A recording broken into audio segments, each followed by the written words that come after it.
Hello friends, জয় মোহনবাগান। লিগশিল জয়ের পর 3 দিন কেটে গেছে, মোহনবাগান দল আবার প্র্যাকটিসেও নেমে পড়েছে। তো এবং আমাদের সামনে এবার টার্গেট কিন্তু মুম্বাই সিটি এফসি, কারণ মুম্বাই সিটি এফসি আমাদের সবসময় একটা শক্ত গার্ড। তো এই মুম্বাই সিটি এফসিকে যে কোনো মূল্যেই হারাতে হবে, এই মানসিকতাটাই কিন্তু রাখা উচিত। তবে যেহেতু লিগশিল মোহনবাগান জিতে গেছে এবং সামনে মুম্বাই সিটি এফসি এবং গোয়ার ম্যাচটা রয়েছে জাস্ট নিয়ম রক্ষার লিগের ম্যাচ, এবং এটা কিন্তু আইএসএল কাপের জন্য যে প্রস্তুতি ম্যাচ হিসাবেও মোহনবাগান দেখতে পারে। তবে মোহনবাগান কি সেই ম্যাচে পুরো দল স্কোয়াড নামাবে নাকি সেকেন্ড দল নামাবে, এটাই এখন কিন্তু প্রশ্ন। তবে তোমাদের জানিয়ে রাখি যে এই মুহূর্তে মোহনবাগানের প্র্যাকটিস দেখে যেটা বোঝা যাচ্ছে, মোহনবাগান কিন্তু কোনো মতেই সেকেন্ড দল নামাবে না। কারণ মুম্বাই সিটি এফসি প্রথমেই যেমনটা বললাম যে মোহনবাগানের অন্যতম শক্ত গাঁট, এবং সেই গাঁটটাকে মোহনবাগানকে হারাতেই হবে এবং তাদের মাঠে গিয়ে তাদেরকে হারিয়ে জবাব দিতে হবে। তো এটা কিন্তু মোহনবাগানের প্রধান লক্ষ্য হওয়া উচিত।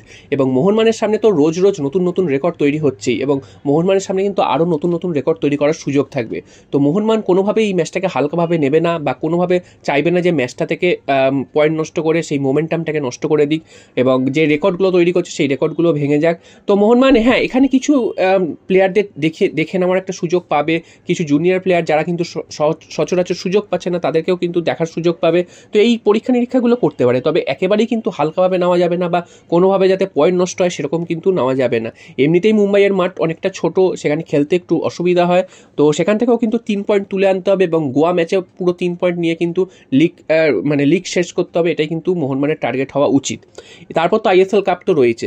এরপর চলে আসি মোহনবাগানের আগামী মৌসুমের দল গঠন নিয়ে, কারণ তোমরা জানো যে ACL 2-তে অলরেডি মোহনবাগান কোয়ালিফাই করে গেছে খেলার জন্য। তো মোহনবাগানকে কিন্তু সেই রকমই দল গোছাতে হবে।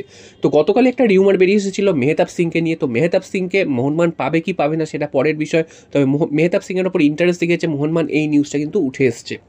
তো এবার আরও একটা খবর দিয়ে দিই, সেটা হচ্ছে মোহনবাগানের একজন গুরুত্বপূর্ণ বিদেশি, তাকে হয়তো সামনের বছর তোমরা নাও দেখতে পারো মোহনবাগান টিমে। তিনি হচ্ছেন গ্রেগ স্টুয়ার্ট।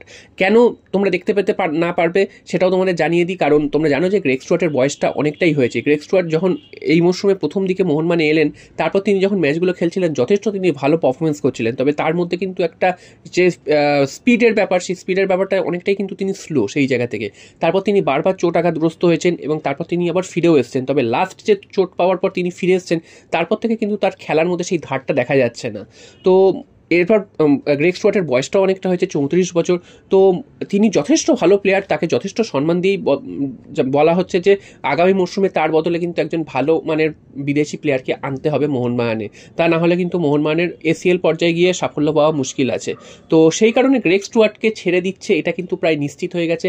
আর কোন কোন বিদেশিকে ছাড়া হবে, তার 4 জন বিদেশি থেকে যাবে, এটা কিন্তু প্রায় পাকা, কারণ 2 জন সেন্ট্রাল ব্যাক তারা কিন্তু থাকবেনই, তাদের যা পারফরমেন্স তাদেরকে বাদ দেওয়ার কথা কেউ ভাববে না।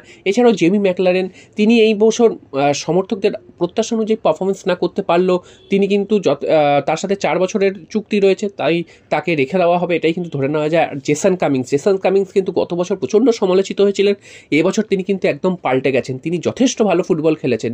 তো তার সাথে এই মরশুমে চুক্তি শেষ মোহনবাগানের, তবে আশা করা হচ্ছে জেসন কামিংসের সাথে হয়তো আরও 1 বছরের চুক্তি বাড়ানো হতে পারে। আর বাকি রয়ে গেলেন হচ্ছে দিমিত্রি পেটাটস। তো দিমিত্রি পেটাটসের ফর্মটা কিন্তু হঠাৎ করেই যথেষ্ট খারাপ হয়ে গেছে, যদিও দিমিত্রি পেটাটস কিন্তু মোহনবাগানের ঘরের ছেলে। তো তাকে নিয়ে কি করাবে এটা নিয়ে কিন্তু একটা কনফিউশন রয়েছে, তাকে কিন্তু সহজে ছেড়ে দিতে পারবে মোহনবাগান সেটাও নয়, কারণ তার সাথে একটা ইমোশন জড়িয়ে রয়েছে। তো সেদিক থেকে দেখতে গেলে দিমিত্রি পেটাটসের ব্যাপারটা কিন্তু অনেকটাই ঝুলে রয়েছে। তো এই হচ্ছে মোহনবাগানের আগামী মৌসুমে বিদেশিদের কন্ডিশন, এবং আরও 1-2জন ভালো বিদেশি যদি মোহনবাগান নিতে পারে সেক্ষেত্রে কিন্তু ACL এ দুর্দান্ত পারফরমেন্স করতে পারবে। আর উল্টো দিকে ভারতীয় প্লেয়ার তো মোহনবাগানের প্রচুর ভালো ভালো রয়েছে, এবং এরপরেও যদি কোনো ভারতীয় প্লেয়ার নেয় সেক্ষেত্রে তাদের কিন্তু গেম টাইম পাওয়ার একটা অসুবিধা থেকে যাবে, সে কারণে অনেক হয়তো ভারতীয় প্লেয়াররা আসতেও চাইবে না। তো দেখা যাক আগামী মৌসুমে মোহনবাগান দল কেমন নামায়। তবে এই মুহূর্তে সামনে টার্গেট হচ্ছে মুম্বাই ম্যাচ থেকে পুরো 3 পয়েন্ট কিন্তু আমাদের নিয়ে আসতে হবে, এবং তোমরা কিন্তু অবশ্যই কমেন্টে একবার করে জয় মোহনবাগান বলে যেও যদি তোমরা সত্যিকারের মোহনবাগান সাপোর্টার হও।